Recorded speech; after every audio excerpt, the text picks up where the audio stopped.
Are employers focusing on the right things when trying to reduce bias in the recruiting process? Reducing bias at the interview stage is important, but is this treating the symptoms while ignoring the real problem? Keep listening to find out. Support for this podcast comes from Greenhouse. Greenhouse is the only hiring software you'll ever need. From outreach to offer, Greenhouse helps companies get measurably better at hiring with smarter, more efficient solutions powered by built-in AI. With Greenhouse AI, you can generate stronger candidate pools faster and source high-quality talent with more precision, streamline the interview process with automation tools, and make faster, more confident hiring decisions with AI-powered reporting. Greenhouse has helped over 7,500 customers across diverse industry verticals from early stage to enterprise become great at hiring, including companies like Airbnb, HubSpot, Lyft, SeatGeek, HelloFresh, and DoorDash. If you're ready to put the power of AI into the hands of your hiring team, you can visit greenhouse.com to learn more.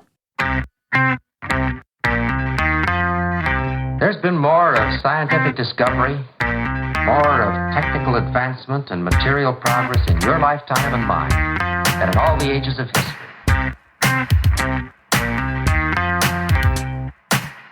Hi there! Welcome to episode 728 of Recruiting Future with me, Matt Alder. Recruiting Future helps talent acquisition teams drive measurable impact by developing their strategic capability in foresight, influence, talent, and technology. If you're interested in finding out how your TA function measures up in these 4 critical areas, I've created the free Fit for the Future assessment. It'll give you personalized insights to help you build strategic clarity and drive greater impact immediately. Just head over to mattalder.me/podcast. That's mattalder.me/podcast to complete the assessment. It only takes a few minutes. This episode is about talent and technology. Bias in recruiting isn't just unfair, it's also bad for business. Bias means that many employers miss out on top talent simply because they're not seeing the full picture. Most organizations focus their anti-bias efforts on the interview stage, but the real damage happens much earlier in the process. With AI as a new complicating factor, how can we properly address bias and make recruiting fairer for everyone? My guest this week is Bas van der Hatred, recruiting polymath and also now co-founder of the TA Audit Institute. As usual, Bas brings a vast amount of data and research to the conversation. In our discussion, we explore where bias really lives in the recruiting process, why current solutions are missing the mark, and what the future of recruiting could really look like. Hi, Bas, and welcome back to the podcast. Amazing to be here, Matt. Always a pleasure to have you on the show, and you've been on many times, but let's still start with you introducing yourself for people who may not have heard previous episodes or may not have come across you in your work before. Well, my name is Bas van der Hatred, and I don't call myself a generalist. I'm a multi-specialist. So on previous shows, we've talked about corporate career sites, something I've been running research in for close to 20 years now, and I'm doing consulting on. But this time we're going to be talking about bias and maybe even AI in bias and everything which has to do with basically actually selecting the very best candidate. And that's something else I've been helping companies with for ages. And I've actually founded a company called TA Audit Institute now, which is going to do that very structurally, starting only in the Netherlands, for corporates trying to measure just measuring their actual first stage application bias. Fantastic. I always like talking to you on the podcast because you're sort of very research-based in what you do. So we're talking about bias, and bias is something that's sort of been discussed extensively over the last few years in lots of different forums around TA. Why is it important? Why is it important that we talk about this? What is the impact of biased recruitment processes? It's very simple math. Bias prevents you from hiring the best candidate. And it's hiring the candidate that looks like you, but isn't necessarily the best. And to give you an example, very statistically, there's a really interesting research being done by Harvard University that they did before the financial crisis, before Lehman Brothers fell. They had a really interesting labor market discrimination research. And then after the financial crisis, they looked at which of the companies are still in business. And this was mainly small and medium-sized companies. And they found out that your chance of increasing for going out of business, being biased in the labor market research, doubled. So 17% of all the non-discriminating companies went bankrupt, 36% of all the discriminating companies were bankrupt during the financial crisis. I mean, if that isn't a business case why we should be looking at bias, I don't know. Interesting. And I suppose that's what I kind of want to dig into, really, that bias at the front end of the recruiting process. I mean, how does that manifest itself? What have you found that's going on right at the start of that process? The interesting thing is there's a research, and this is probably the most well-funded academic research I've ever seen in my life. It's French, and it was researched by the ILO, so the International Labour Organization. And they also funded it. And they found that 85%, or technically 85.6% of all the labor market discrimination was in pre-selection. So basically submitting CVs, but they also did some walk-ins, and some companies had call-ins. And they basically saw that almost everything is before a candidate is ever seen. And how did they measure this? That's the interesting thing is, if both candidates were invited, they actually trained actors to go on a job interview and do the same simulated interview. I don't know how many hiring managers will be completely and totally pissed off by this research, to be honest. I mean, think you've been interviewing actors, but they found out that actually 85% of all the labor market discrimination was before a candidate was ever seen. Wow, that's kind of really interesting. And it's obviously something that talent acquisition has been aware of for a very long time. We see bias, awareness training, all these kind of things. Are the approaches that employers are currently taking to deal with that bias, are they working, or is it not getting to the kind of crux of the issue? The thing with bias awareness training, Matt, is it's almost always interview based. So it's almost always training to make you aware of your bias during the interview stage. While that's the smallest portion, we've already selected everybody out at the CV stage, and now we're training people not to be biased on the interview stage. So the fact that there's little bias in the interviews might suggest it works, but it probably suggests that all the bias has been in there before. Basically, so we're spending insane amounts of money on the smallest part of the problem, yet not addressing the biggest part of the problem. Another really interesting, two really interesting researches I want to talk to you about is actually on the gender bias, because you mentioned we put a lot of money in training and do the practices work. There's actually an American research on law firms where they found that the more female partners a law firm had, the more gender biased they were in hiring graduates.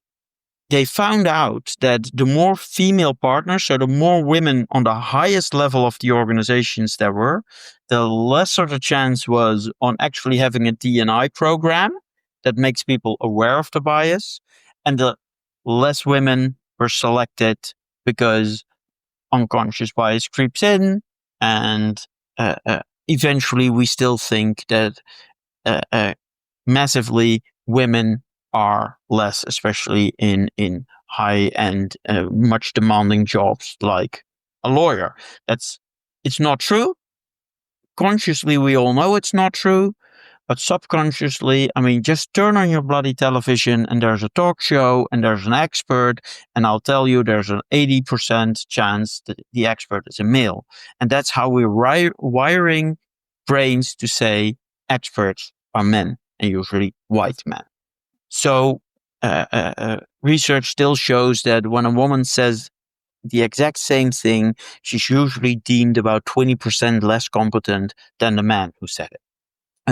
Another really interesting research I came across is from, it's a global research from one of the major global corporates. They won't name who it is, so I'm not going to guess. I have a good idea, but I'm not going to guess about it. It's a global corporate who switched CV screening from line managers to talent acquisition.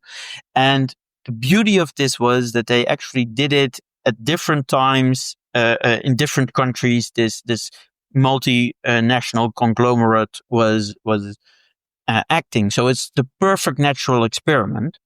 And what they found was that when TA was doing the screening in, they were screening in more women. So less women were rejected on the CV. And after the interviews, they had about the same hiring rate for women. So the interview process wasn't biased against women, or maybe it was a little bit because they still had over 60% of the men hires were men, but they actually saw that the main gender bias was in the application. And when they had TA and they had a training program on TA on skill selection, and they actually also said we now with TA have better conversations with the hiring managers. What are you actually looking for? What are the skills we have to look at? Because now we have to select them. So their intake talks became longer. They actually went from 15 to over 30-minute intakes for a job rec. And they saw less bias in the first selection. So is there improvement? For sure. But we still tend to focus very often on the wrong side of the equation, basically the interviews, while this also showed the problem is usually in resume selection. Is your TA function fit for the future? Over the last 10 years, I've done podcast interviews with hundreds of the world's most successful TA leaders and discovered exactly what they all have in common. 4 critical capabilities that drive their strategic impact: foresight, influence, talent, and technology. I've created a free assessment specifically designed for busy TA leaders like you to benchmark your capabilities against these 4 essential areas. You'll receive clear insights into your current strengths and opportunities, with practical guidance on enhancing your strategic impact. The assessment is completely free, takes 5 minutes to complete, and you get your results instantly. Benchmark your talent acquisition capability right now and start proactively shaping your future. Visit mattalder.me/podcast. That's mattalder.me/podcast. Do you think that the system of recruiting, the system of hiring that we've had embedded for hundreds of years, it seems, with resumes, and obviously over the last 20 years with ATSs and those kind of tools, is this part of the problem? Is it that the way that recruiting works at that sort of selection stage is not removing bias or even making the bias even worse? Absolutely. I'm now looking at one of the biggest researchers, basically a research on predictability, validity levels. And one of the least predicting measurements, actually the second to least predicting measurement, is job experience when measured in years. It has a validity of less than 0.1. So basically, and that's what a resume tells me. A resume tells me what you've done, for how long, and for who. What matters is how well you've done it. One of the most predicting things is actually job knowledge. But we don't measure job knowledge because we measure if you've done it, not how well you did.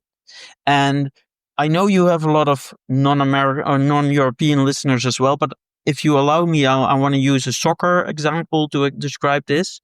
I recently found out that a goalkeeper for Inter Milan, a well-known club, retired after being at that club for 15 years. During his time, they won the Champions League, they won multiple cups, they won the Scudetto, the championship, the Italian league a few times. But in all that time, he literally played 2 matches.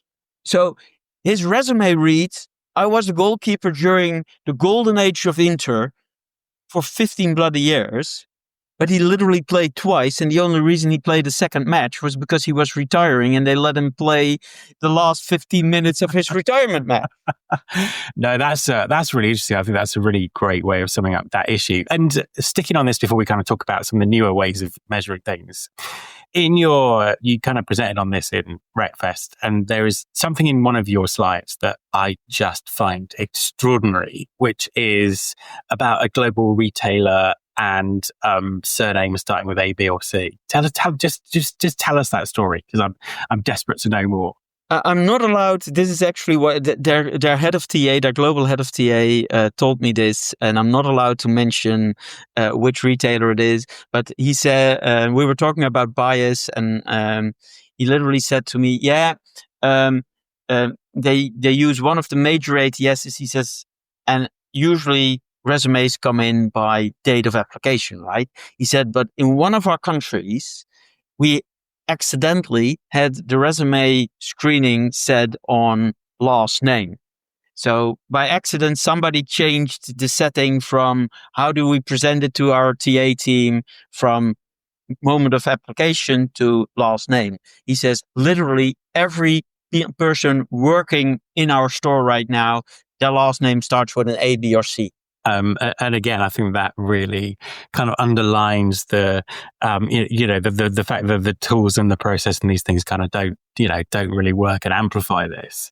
Yeah, and I literally said to him, like, why don't you switch to open hiring? Because apparently you're not selecting at all. Yeah, well, exactly. It's just like literally we do it on alphabetical order, on random numbers. You're just looking at exactly who applied, and they can probably do the job. Which is, and I actually know the funny thing is, I actually have another Dutch retailer who at some point said, "Let's move to open hiring because we're just spending time on interviews. I don't think it really matters." So they went to open hiring, and they literally saw no change in the turnover the stores were doing. They saw no change in the attrition rates. Everything pretty much stayed the same. So they said, yeah, we just made an efficiency call here that right now we're not doing interviews anymore. Wow, that's it's kind of like shocking, but also not surprising. So in terms of the way that the market's going, AI obviously seems to be the cause of all our problems and the solution to all of our problems all at the same time. How is that dealing with bias? What's going on with a newer technology and newer ways of working that are coming into the market?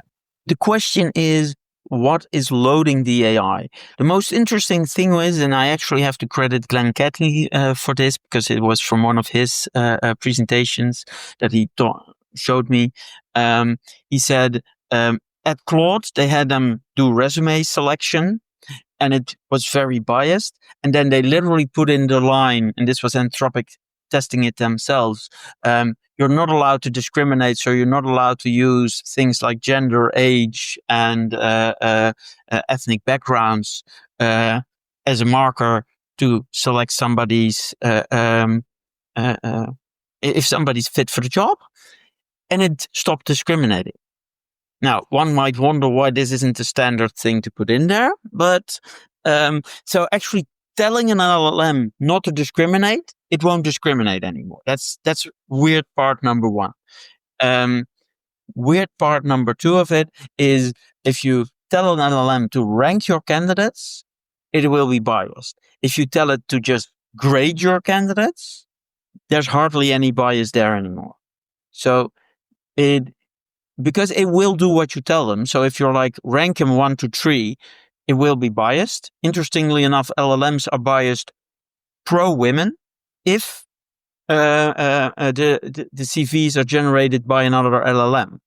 And for my own company, TA Audit Institute, I'm now actually seeing that as well, that if we tell the LLM to write, for example, a short summary of the candidate, put it on top of the resume, it will write other summaries for men than for women. Interesting. But I suppose that fundamentally, though, I mean, I know there's a huge conversation we could have about AI and bias and legislation and guardrails and all that kind of stuff. But actually, fundamentally, we're still talking about the same data, the kind of the resume, the goalkeeper problem that you kind of identified there, and the things that are causing all of this bias at this stage of the process. So what's the solution to this? How do we need to change or adjust the recruiting process to make sure that there's kind of more information and we're not seeing this bias this early in the process? As long as we're using CVs, there will be bias because, like I said, there's very little relevant information in a resume. Now, are we going to get rid of the resume? We've been talking about that for as long as I'm in this industry, probably for as long as you're in the industry. And we're actually been talking about this for as long as Kevin Wheeler is in this industry, and he's over 80 now. But that doesn't mean that we can't augment it. So let's start with actually doing bias audits, having people pair apply on your with similar CVs and checking out which are my most biased recruiters, which are my most biased hiring managers. That's what we are doing. And you could also try replace them or augment them with assessments, with actual assessment data that's relevant for the job. Again, you do need to know what's relevant for the job.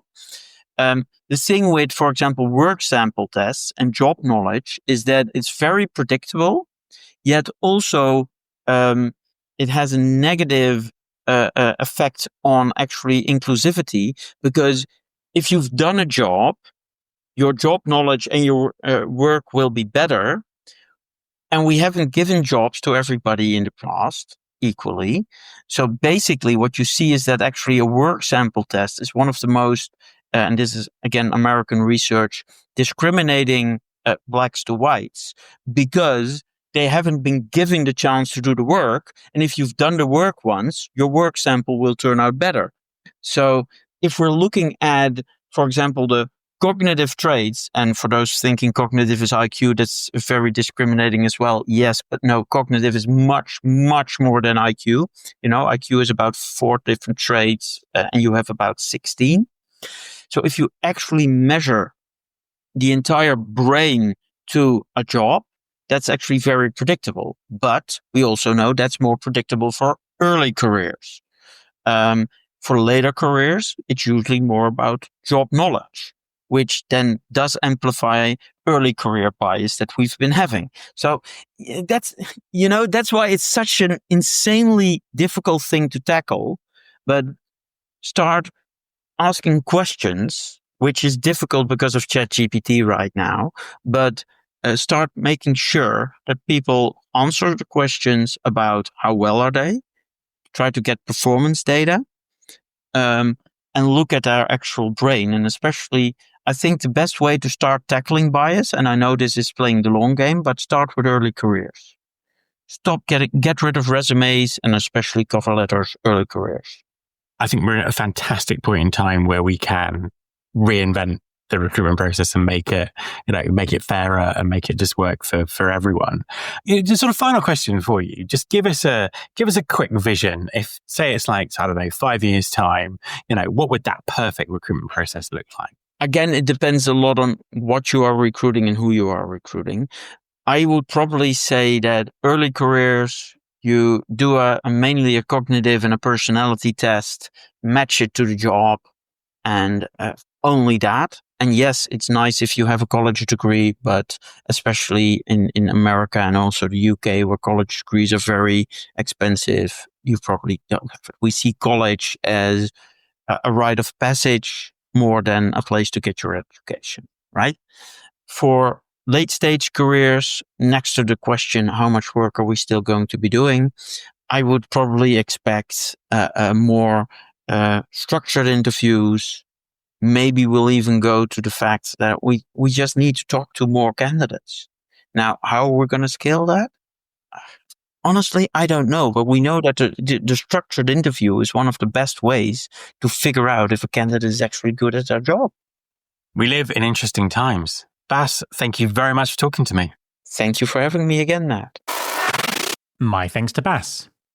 Don't forget, if you haven't already, you can benchmark your talent acquisition capability quickly and easily by completing the free Fit for the Future assessment. Just head over to mattalder.me/podcast. It only takes a few minutes and you'll receive valuable insights straight away. You can follow this podcast on Apple Podcasts, on Spotify, or wherever you listen to your podcasts. You can also search through all the past episodes at recruitingfuture.com, where you can also subscribe to our weekly newsletter, Recruiting Future Feast, and get the inside track on everything that's coming up on the show. Thanks very much for listening. I'll be back next time, and I hope you'll join me.